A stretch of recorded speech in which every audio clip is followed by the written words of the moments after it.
आयोगका सिफारिस कार्यान्वयन गर्न सहसचिव स्तरीय समिति बनाई काम गरेको प्रधानमन्त्री प्रचण्डको दावी।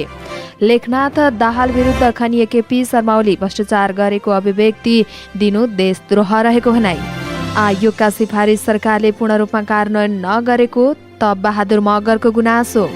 काङ्ग्रेसको मध्यमार्गी प्रस्ताव। पशुपतिको जलहारी बारेमा ओलीमाथिको आरोप उचित नरहेको भन्न आग्रह। नागरिकता विधेयक प्रमाणीकरणका लागि राष्ट्रपति समक्ष पठाउने मन्त्री परिषदको निर्णय। राष्ट्रपतिद्वारा रेशम चौधरीको आम माफी सम्बन्धी प्रस्ताव फिर्ता। सेनालाई हतियार खरिद गर्नुपर्ने आवश्यकता नै नरहेको प्रधान सेनापति प्रभुराम शर्माको भनाई। शम्भु थापा सहित वकिलले नक्कली शरणार्थी प्रकरणका अभियुक्तको पक्षमा बहस नगर्ने। उपराष्ट्रपति रामशय प्रसाद यादवले गरे प्रभातद्रोही हरि बुढा मगरलाई सम्मान। 1 हप्ताभित्र वीर अस्पतालको सेवामा सुधार गर्न स्वास्थ्य मन्त्रीको निर्देशन। उपमेयर र उपप्रमुखलाई वैकल्पिक जिम्मेवारका रूपमा हेरिएको उपमेयर सुनिता डङ्गोलको गुनासो। जेठ 15बाट फ्लोरमा निस्कँदै चलचित्र अगस्ते। काभा महिला भलिबलमा उज्बेकिस्तानलाई पराजित गरेर भारत फाइनलमा प्रवेश। बृहत नेपाली शब्दकोशलाई परिमार्जन गर्दै प्रज्ञा प्रतिष्ठान। प्रधानमन्त्रीको भारत भ्रमणका एजेन्डा बारेमा मन्त्री परिषदमा छलफल। नक्कली शरणार्थी प्रकरणमा अदालतमा प्रतिवादीहरूको बयान सुरु। नक्कली शरणार्थी प्रकरणमा फरार 1 जना थप पक्राउ। सत्ता पक्षको संसदको आरोप आधारहीन रहेको एमालेको दावी।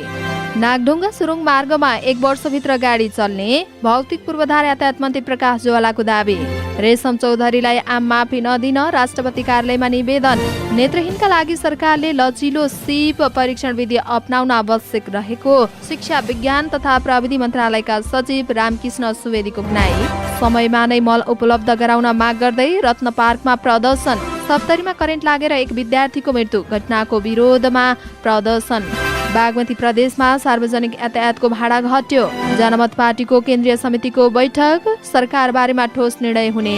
काठमाडौँ महानगरपालिकाले संस्थागत बहाल कर उठाउन कडाई गर्ने।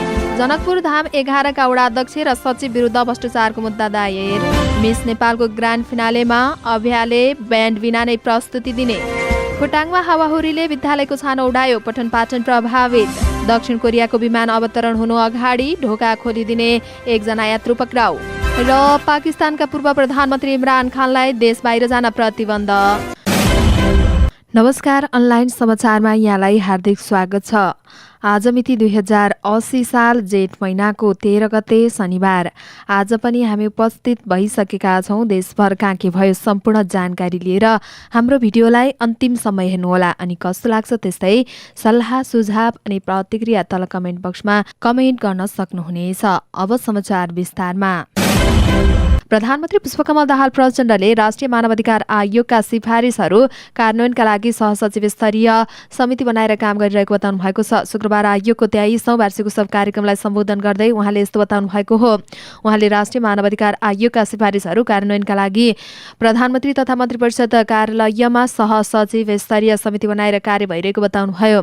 उहाँले प्रत्येक वर्ष नेपाल सरकारले क्षतिपूर्ति राहत र भरणपोषणमा बजेट वृद्धि गरेको र आरोपित व्यक्तिलाई विभागीय कारबाही गरिएको बताउनु भएको छ। उहाँले आयोगका सिफारिसहरू कार्यान्वयन गर्न सरकार प्रतिबद्ध रहेको पनि बताउनुभयो।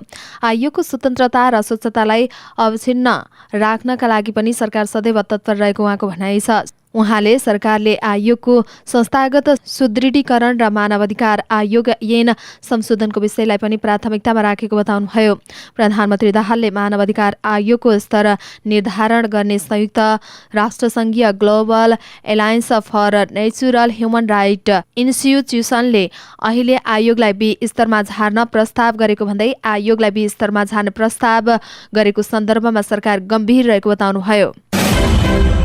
प्रमुख प्रतिपक्षी दल नेकपा एमालेका अध्यक्ष एवं पूर्व प्रधानमन्त्री केपी शर्मा ओलीले माओवादी केन्द्रका सांसद लेखनाथ दाहाल विरुद्ध खनिएर अभिव्यक्ति दिनुभएको छ।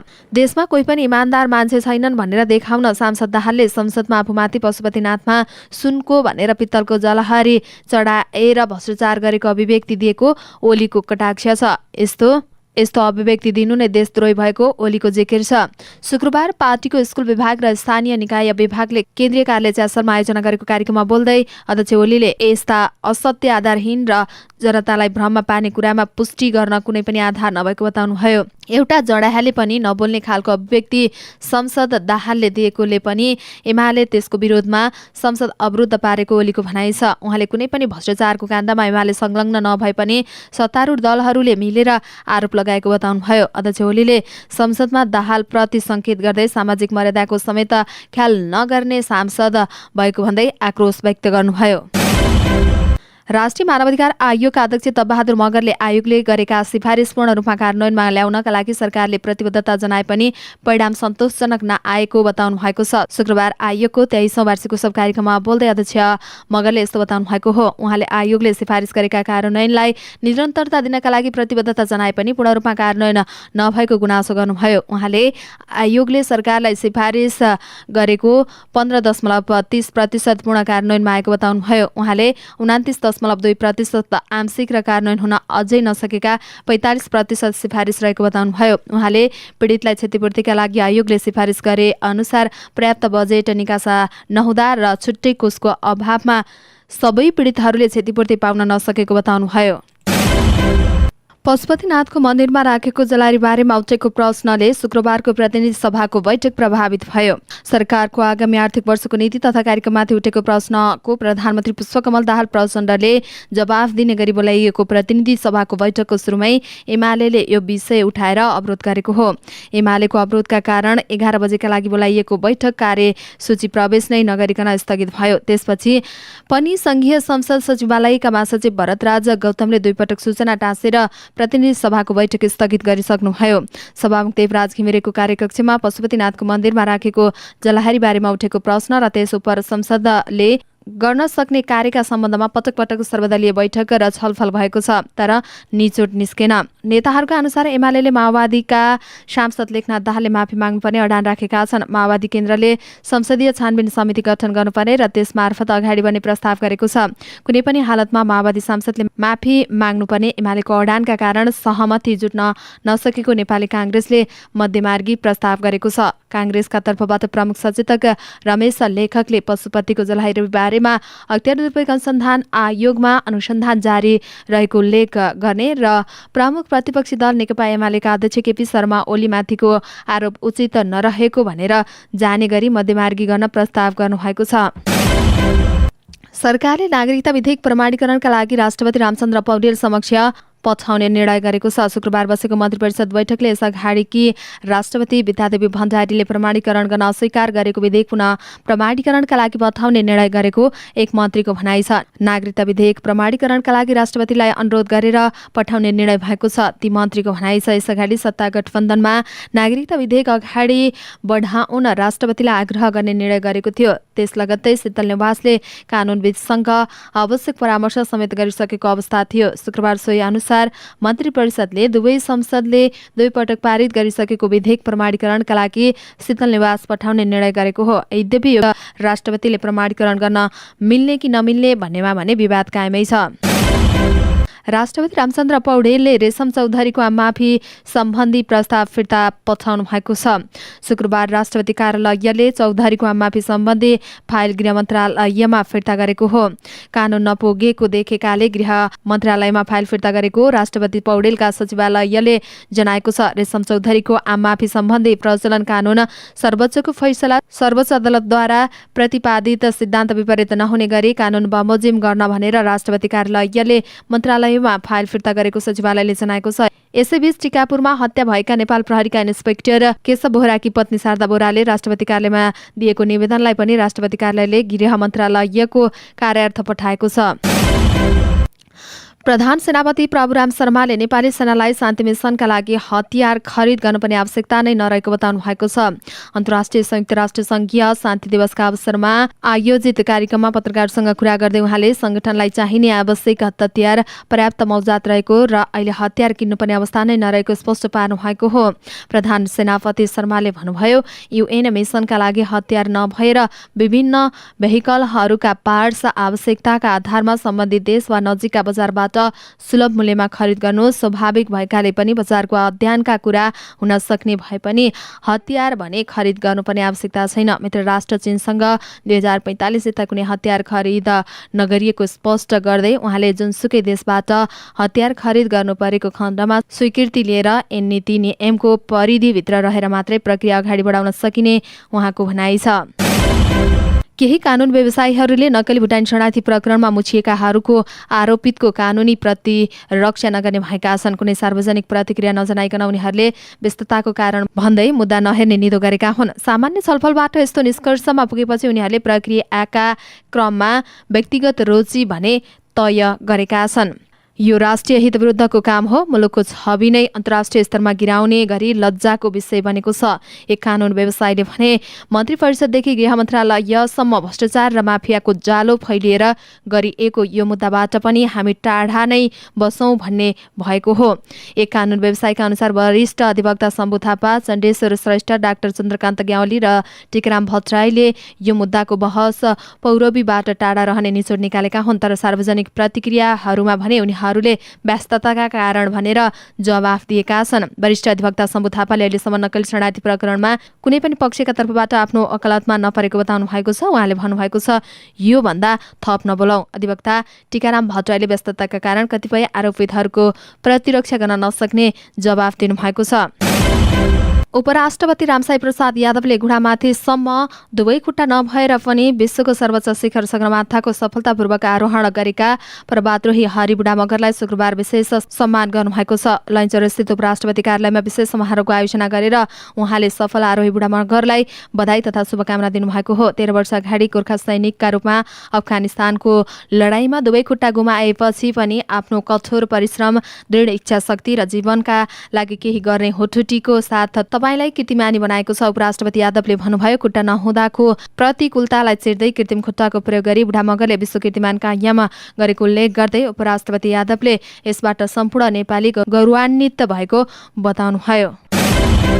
स्वास्थ्य तथा जनसङ्ख्या मन्त्री मोहनबहादुर बस्नेतले शुक्रबार वीर अस्पतालको आकस्मिक निरीक्षण गर्नुभएको छ। विश्व स्वास्थ्य संगठनको महासभामा भाग लिएर शुक्रबार बिहान काठमाडौँ आइपुग्नुभएका मन्त्री बस्नेतले एक हप्ताभित्र बिरामीहरूले महसुस हुने गरी सुधार भएको देखिने गरी वीर अस्पतालको सेवा सुविधा सुधार गर्न नेतृत्वलाई निर्देशन दिनुभएको हो।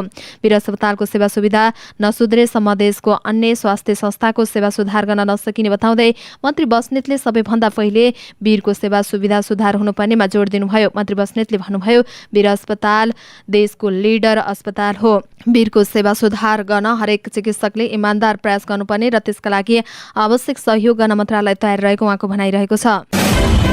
काठमाडौँ महानगरपालिकाका उपप्रमुख सुनिता डङ्गोलले जनप्रतिनिधि र कर्मचारीले उपप्रमुख र उपाध्यक्षलाई वैकल्पिक जिम्मेवारी रहेको रूपमा हेर्ने गरेको गुनासो गर्नुभएको छ। शुक्रबार नेकपा एमालेको स्कुल विभागले आयोजना गरेको स्थानीय तहको जनप्रतिनिधिका लागि अनुशिक्षण कार्यक्रममा बोल्दै उपप्रमुख डङ्गोलले यस्तो गुनासो गर्नुभएको हो। उहाँले महानगरपालिका, नगरपालिका र गाउँपालिकाका जनप्रतिनिधि र कर्मचारीले संस्थाभित्र नै उपप्रमुख र उपाध्यक्षलाई वैकल्पिक जिम्मेवारीको पद रहेको रूपमा लिने गरेको पाएको बताउनुभयो। उहाँले कुनै पनि एउटा स्थानीय तहमा मात्रै नभइकन सबैमा यस्तो सोच रहेको दावी गर्नुभयो। उहाँले उपप्रमुख र उपाध्यक्षको कार्य सम्पादनमा समाधान र स्रोतको आवश्यक निर्णायक भूमिका नभएको बताउनुभयो। उपप्रमुख डङ्गोलले निर्णायक भूमिका उपप्रमुख र उपाध्यक्षहरूको नभएको भन्दै बोर्ड वा प्रमुखको अपेक्षा रहनु परेको बताउनुभयो। सौरभ चौधरीको निर्देशनमा रहेको फिल्म द अनब्रेकल अगस्तीको छायाङ्कन 15 जेठबाट सुरु हुने भएको छ।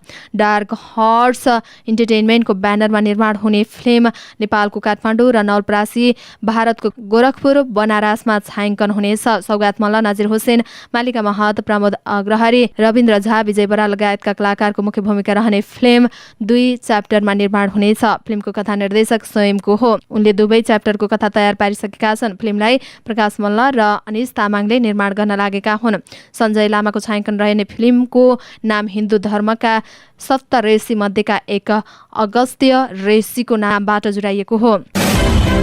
राजधानीमा जारी NSC काभा महिला भलिबल च्यालेन्ज कपमा भारतले उज्बेकिस्तानलाई पराजित गर्दै प्रतियोगिताको फाइनलमा पुगेको छ।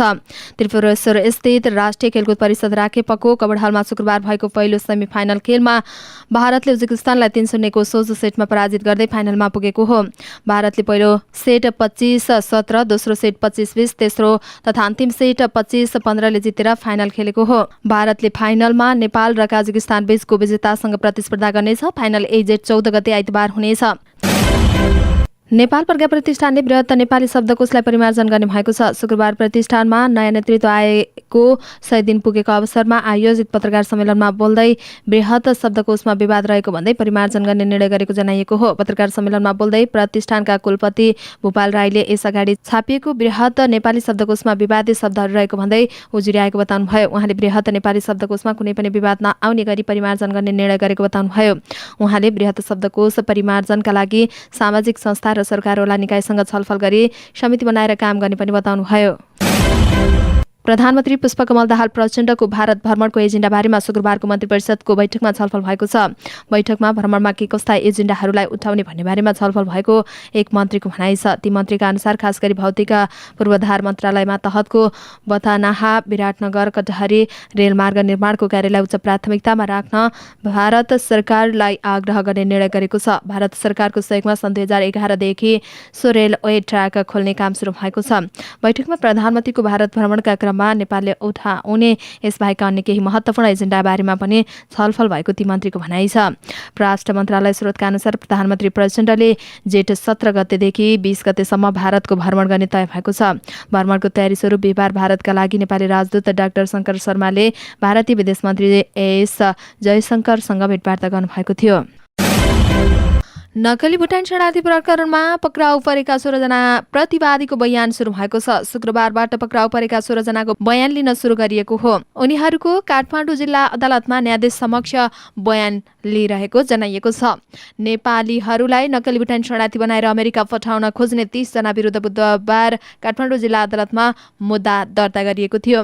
नेकपा एमालेका सचिव टोपबहादुर रायमाझी, काङ्ग्रेस नेता तथा पूर्व गृहमन्त्री बालकृष्ण खाँड, उपराष्ट्रपति कार्यालयका बहालौला सचिव टेकनारायण पाण्डे, पूर्व गृहमन्त्री रामबहादुर थापा बादलका सुरक्षाविज्ञ इन्द्रजित राई लगायत उच्च पदस्थका जोडिएको मुद्दामा अमेरिका पठाइदिने भन्दै झण्डै 29 करोड रुपियाँ ठगी गरेको आरोप रहेको छ। प्रकरणमा 16 जना पक्राउ गरिएको छ। उनीहरूलाई अदालतमा बयान गराइनेछ। 14 जना अझै फरार रहेका छन्। उनीहरू विरुद्ध ठगी, सरकारी लिखित कृत्य, राष्ट्रिय हित विरुद्धको अपराध, संगठित अपराध र एकीकृत कसुरका मुद्दा दायर भएको छ। नक्कली भुटान शरणार्थी प्रकरणमा प्रहरीले थप 1 जनालाई पक्राउ गरेको छ। प्रहरीको फरार सूचीमा रहेकी लक्ष्मी महर्जनलाई प्रहरीले पक्राउ गरेको हो। उनलाई प्रहरीले शुक्रबार नै अदालत उपस्थित गराएको छ। प्रहरीले बुधबार 30 जना विरुद्ध मुद्दा चलाउँदा 14 मध्ये उनलाई पनि फरार सूचीमा राखेको थियो। नेकपा एमालेका प्रमुख सचेतक पदम गिरीले एमाले अध्यक्ष केपी शर्मा ओलीलाई संसदबाट भ्रष्टाचारी करार गरिएको भन्दै यस सम्बन्धमा सरकारको जवाब माग गर्नुभएको छ। शुक्रबार प्रतिनिधि सभाको बैठकको सुरुमा बोल्दै प्रमुख सचेतक गिरीले गत जेठ 10 गतेको संसद बैठकमा नेकपा माओवादी केन्द्रका सांसद लेखनाथ दाहालले केपी ओलीले पशुपतिमा जलहरी चढाउँदा भ्रष्टाचार गरेको आरोप लगाएको भन्दै यस सम्बन्धमा सरकारको स्पष्ट जवाब माग गर्नुभएको हो। उहाँले सत्तापक्षले प्रतिपक्षी दलका नेतालाई आधार प्रमाण बिना आरोप लगाएको भन्दै सरकारको जवाब बिना संसदमा चल्न नदिने स्पष्ट पार्नुभयो। भौतिक पूर्वाधार तथा यातायात मन्त्री प्रकाश ज्वालाले आउँदो 1 वर्षभित्र नै गाडी नै चल्ने गरी नागढुङ्गा सुरुङ मार्गको कामलाई तीव्रता दिने बताउनु भएको छ। नागढुङ्गा सडक पूर्वाधार र नागढुङ्गा सुरुङ मार्गको निर्माणको प्रगति बारेमा स्थलगत अनुगमनका क्रममा पत्रकारसँग कुरा गर्दै उहाँले सबै समस्या अप्ठ्यारो समाधान गर्नका लागि सरकार तयार रहेको बताउनु भएको छ। कुनै पनि बहानामा काम रोक्न नपर्ने गरी काम गर्छौं। नागढुङ्गा पूर्वाधार सडक र सुरुङ मार्गको निर्माण प्रगति के छ भनेर अध्ययन गर्नका लागि आएका छौं। समस्या अप्ठ्यारा के छन् भनेर पनि बुझ्ने, नेपाललाई सडक पूर्वाधारको क्षेत्रमा पनि टनेल युगमा प्रवेश गराएका छौं। मन्त्री ज्वालाले भन्नुभयो 1 वर्षभित्र गाडी चल्न सक्ने गरी कामलाई अझै तीव्रताका साथ अगाडि बढाएर लैजानेछौं। केही मुआब्जा वा आपूर्ति प्रक्रियालाई पनि समस्या होलान्। आयोजना प्रमुख लगायतसँग छलफल गरेर जानकारी लिन्छौं, छलफल गर्छौं र छिट्टै समाधान गर्छौं। उहाँले मुआब्जाले पनि छिट्टै समस्याको समाधान निकाल्ने र छिटोभन्दा छिटो आयोजना सम्पन्न स्थापना गरेर सेवा दिन मन्त्रालय गम्भीर रहेको बताउनुभयो। उक्त सुरुङ मार्गको मुख्य टनेल जोडिन 600 मिटर र रेस्क्यु टनेल जोडिन 200 मिटर मात्रै बाँकी रहेको सो क्रममा जानकारी गराइएको थियो। रेशम चौधरीलाई माफी नदिन टिकापुर घटनामा ज्यान गुमाउने प्रहरी पत्नीले राष्ट्रपति कार्यालयमा निवेदन दर्ता गरेकी छन्। उक्त घटनामा ज्यान गुमाएका प्रहरी निरीक्षक केशव बोहराको धर्मपत्नी शारदा कठायत बोहराले शुक्रबार राष्ट्रपति कार्यालयमा निवेदन दिएकी हुन्। मैले आज राष्ट्रपतिको कार्यालयमा निवेदन दर्ता गरेकी छु। उनले भनिन्, निवेदनमा 3 तहको अदालतले निरूपण गरिसकेको विषयलाई राजनीतिको खोस्टो उठाएर माफी मिनाहा नदिन आग्रह गरेकी छु। संसदले पूर्व सांसद रेशम चौधरीको बाँकी कैद सजाय माफी गर्ने तयारी थालेको खबर बाहिरिएसँगै बोहरा निवेदन लिएर राष्ट्रपति कार्यालयमा पुगेकी हुन्। सरकारले आगामी सोमबार 15 जेठको गणतन्त्र दिवसका अवसरमा चौधरीलाई माफी मिनाहा दिने तयारी सुरु गरेको छ। 15 फागुन 2074 देखि थुनामा रहेका चौधरीले अदालतको फैसला अनुसार 20 वर्ष कैद भुक्तान गर्नुपर्ने हुन्छ। शिक्षा, विज्ञान तथा प्रविधि मन्त्रालयका सचिव रामकृष्ण सुवेदीले नेत्रहीनका लागि सरकारले लचिलो सिप परीक्षण विधि अपनाउने बताउनु भएको छ। शुक्रबार काठमाडौँमा आयोजित दृष्टिविहीनहरूको लागि व्यावसायिक सिप विकास र प्रबन्धन कार्यक्रममा बोल्दै उहाँले यस्तो बताउनु भएको हो।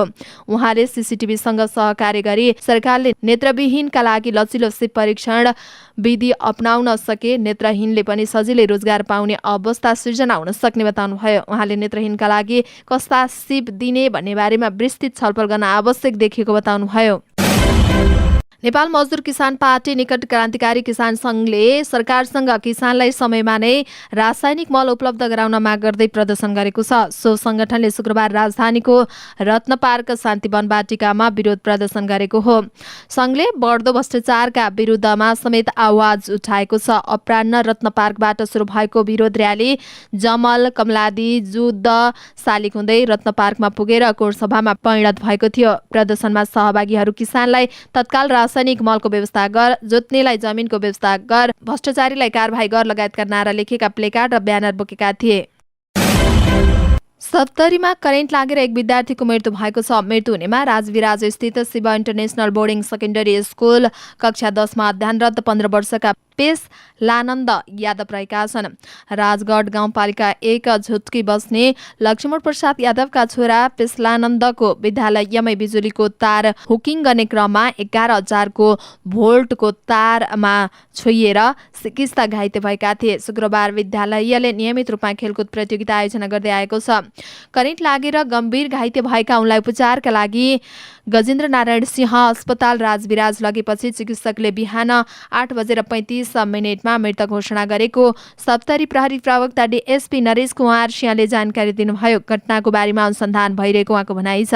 विद्यालयले नै बिजुलीको तारमा हुइकिङ गर्न भनेपछि उक्त घटना भएको विद्यार्थीहरूले बताएका छन्। छानबिन र क्षतिपूर्तिको माग गर्दै केही बेर अगाडि सडक जाम गरेर टायर बालेर प्रदर्शन गरिएको थियो। अहिले अवस्था साम्य भएको डीएसपी सिंहको भनाइ छ।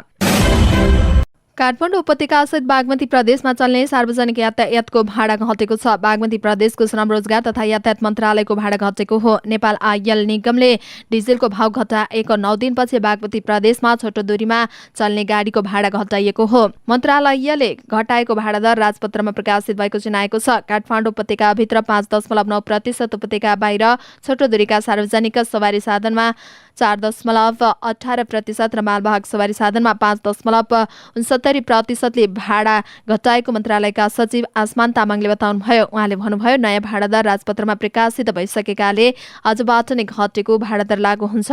यसअगाडि डिजलको भाव बढेको बेलामा लामो दूरीको गाडी भाडा बढेको र छोटो दूरीको नबढेपछि व्यवसायी आफैले भाडा दर तोकेका थिए। नेपाल आयल निगमले अघिल्लो हप्ता बुधबारबाट लागू हुने गरी डिजलको भाव घटाएको थियो। लगत्तै सरकारले लामो दूरीको भाडा समायोजन गरेको थियो। लामो दूरी अर्थात् अन्तर प्रदेशको भाडा केन्द्र सरकारबाट र छोटो दूरी अर्थात् अन्तरपालिकाको भाडा प्रदेश सरकारबाट निर्धारण हुने गर्छ। गत चैत 20 गते डिजेल र मट्टीतेलको मूल्य प्रति लिटर 10 रुपैयाँले घटेको थियो। जनमत पार्टीको केन्द्रीय समितिको बैठक काठमाडौँमा चलेको छ। शुक्रबार एक होटलमा जारी बैठकमा सरकार, पार्टीको विधान, संगठन निर्माण लगायतका विषयमा छलफल भएको छ। बैठकमा सहभागी एक नेताका अनुसार छलफलको मुख्य विषय सरकार नै बनेको छ। सरकारको विषयमा पार्टीले केही निर्णय गर्न सक्ने बताइएको छ। जनमत पार्टीलाई केन्द्रदेखि प्रदेश सरकारसँग पटक पटक अपमान गरिएको थियो। सरकारमा रहने कि नरहने केन्द्रीय समितिको बैठकले निर्णय गर्छ। ती नेताको भनाइ छ, केन्द्र सरकारमा सो पार्टीले उद्योग वा कृषि मन्त्रालय माग गरेको थियो, तर खानेपानी मन्त्रालय चित्त बुझाउनु परेको थियो। प्रधानमन्त्री प्रचण्ड मन्त्रालय परिवर्तन गरिदिने आश्वासन दिए पनि मन्त्री परिषद विस्तार हुँदा खानेपानी मन्त्रालय नै दिएपछि जनमत पार्टी असन्तुष्ट भएको थियो। त्यस लगत्तै सो पार्टीले मन्त्रालयलाई सरकारबाट फिर्ता बोलाएको थियो। जनमतका अध्यक्ष डाक्टर सिके राउतलाई अर्को मन्त्रालय दिने आश्वासन दिए पनि सो पार्टीलाई अर्को मन्त्रालय दिएन। अहिले जनमत पार्टीले समर्थन गरे पनि सरकारप्रति प्रतिनिधित्व छैन। मध्य प्रदेशमा पनि जनमत पार्टीका कृषि मन्त्री र कृषि राज्यमन्त्री सञ्जय यादवलाई जिम्मेवार विहीन बनाइदिएको छ। त्यसप्रति जनमत पार्टी असन्तुष्ट छ। काठमाडौँ महानगरपालिकाले संस्थागत कार्पोरेट बहाल कर उठाई कडाई गर्ने भएको छ। विगतमा संघीय सरकार अन्तर्गतको आन्तरिक राजस्व कार्यालयले उठाउँदै आएको सो कर अहिले महानगरपालिकाले आफ्नो अधिकार क्षेत्रभित्र पर्ने भन्दै कडाईका साथ उठाउने भएको हो। महानगरको राजस्व विभागले करदाताका लागि प्रकाशित गरेको सूचनामा भनिएको छ, संवैधानिक तथा कानुनी व्यवस्था अनुसार बहाल रकम लाग्ने बहाल कर स्थानीय तह काठमाडौँ महानगरको भौगोलिक क्षेत्रको मात्र अधिकार रहेको छ। यस विषयमा दुविधा हुनुपर्ने देखिँदैन। संविधानको अनुसूची 8मा घर बहाल करलाई स्थानीय तहको एकल अधिकारको सूचीमा राखिएको छ। सूचनामा भनिएको छ, राज्यको मूल कानुन, संविधान, संघीय कानुन, स्थानीय सरकार ऐन 2074मा स्थानीय तहले बहाल कर लिने विषयमा कतै व्यक्ति वा संस्था भनी छुट्याइएको छैन। नेपालको संविधान 2072, स्थानीय सरकार, सरकार सञ्चालन ऐन 74, काठमाडौँ महानगरपालिका राजस्व ऐन 75, बहाल व्यवस्था निर्देशिका 79 बमोजिम काठमाडौँ महानगरपालिकालाई मात्रै बुझाउनु पर्ने बेहोरा जानकारीका लागि अनुरोध गरिएको छ। अख्तियार दुरुपयोग अनुसन्धान आयोगले घुस लिँदै गरेका अवस्थामा जनकपुरधाम उपमहानगरपालिका 11 का वडाध्यक्ष र सचिव विरुद्ध विशेष अदालतमा मुद्दा दायर गरेको छ। आयोगले जग्गा दर्ता, सरजमिन मुचुल्काको रोहबरमा दरखास्त गर्न सेवक राईसँग घुस माग्दै गरेको आधारमा आयोगको बर्दिवास कार्यालयबाट गएको टोलीले वडाध्यक्ष अर्जुन कुमार चौधरी र वडा सचिव माधव कुमार रायलाई 50,000 रुपियाँ घुस रकमसहित केही समय अगाडि पक्राउ गरेको थियो। आयोग प्रवक्ता भोला दाहालका अनुसार आरोपी द्वयलाई बिगो बमोजिम कैद सजाय र बिगो असुलको माग गर्दै शुक्रबार मुद्दा दायर गरिएको हो। शनिबार आयोजना हुने मिस नेपाल 2023 को ग्रान्ड फिनालेमा रकस्टार अभया सुब्बाले एकल प्रस्तुति दिने भएकी छन्। यो प्रस्तुतिलाई उनले दुर्लभ अवसर भएको बताएकी छन्। उनले एकछिन मिस नेपालका लागि मेरो एकल प्रस्तुति दिनेछु। यो एक दुर्लभ अवसर मध्येको एक हो जसमा म एक्लैले आफ्नो प्रस्तुतिका लागि उपस्थिति जनाउने सहमति गरेकी छु। अभयले नयाँ आउने मिस नेपालका विजेतालाई शुभकामना समेत दिएकी छन्। द हिडर ट्रेजरले ग्रान्ड फिनालेमा 2वटा मनोरञ्जन राउन्ड प्रस्तुत हुने जनाएको छ, जसमा गायनसँगै नृत्य पनि राखिएको छ। ललितपुरको गोदावरी स्थित सम्मेलन केन्द्रमा हुने फिनालेमा अभयले कुन गीत प्रस्तुत गर्छिन् त्यो चाहिँ खुलाइएको छैन। अभय इन द स्टिम इन्जन्स ब्यान्ड मार्फत गाउँदै आएकी सुब्बाले यो दुर्लभ एकल प्रस्तुति हुने जनाएकी छन्। यो कुरा उनी स्वयंले खुलाएकी छन्। गत डिसेम्बरमा अभयले आज किन गीत सार्वजनिक गरेकी थिइन्।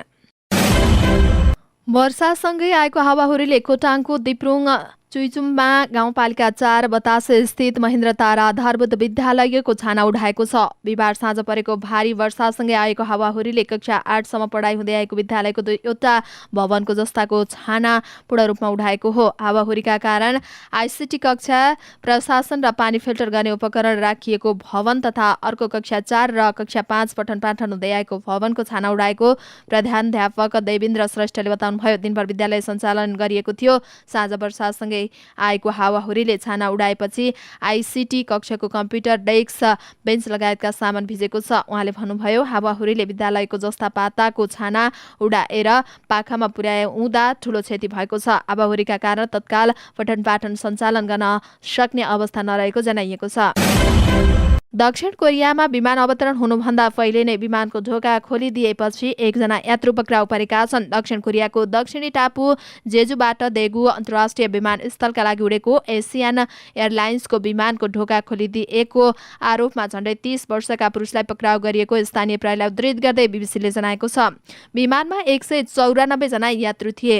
ढोका खुले पनि विमान सुरक्षित रूपमा अवतरण गरिएको छ। केही यात्रुले रोक्ने प्रयास गर्दा पनि एक यात्रुले विमानको आपतकालीन ढोका खोलिदिएका दक्षिण कोरियाली यातायात मन्त्रालयलाई उद्धृत गर्दै बीबीसीले जनाएको छ। ती व्यक्ति कुन उद्देश्यले ढोका खोले भन्ने बारेमा भने खुलाइएको छैन। घटनापछि यात्रु आत्तिएका थिए। श्वास प्रश्वासमा अप्ठ्यारो भएका यात्रुलाई अस्पताल लगिएको हो। विमानमा बालबालिका समेत थिए। प्रहरीले घटनाबारेमा अनुसन्धान गरिरहेको जनाएको छ। पाकिस्तानका पूर्व प्रधानमन्त्री इमरान खान सहित उनकी पत्नीलाई समेत देश बाहिर जान प्रतिबन्ध लगाइएको छ। तहरिक ए इन्साफ पार्टीका अध्यक्ष समेत रहेका खान र उनकी पत्नी बुसरा बिबी सहित पीटीआईका 80 जना नेताहरूलाई देश बाहिर जान प्रतिबन्ध लगाइएको हो। पाकिस्तान सरकारले खान सहित 600 जनालाई नो फ्लाई लिस्टमा समावेश गर्दै सूचना जारी गरेको हो। खानमाथि आतंकवाद ऐन अन्तर्गत 140 वटा मुद्दा लगाइएको छ।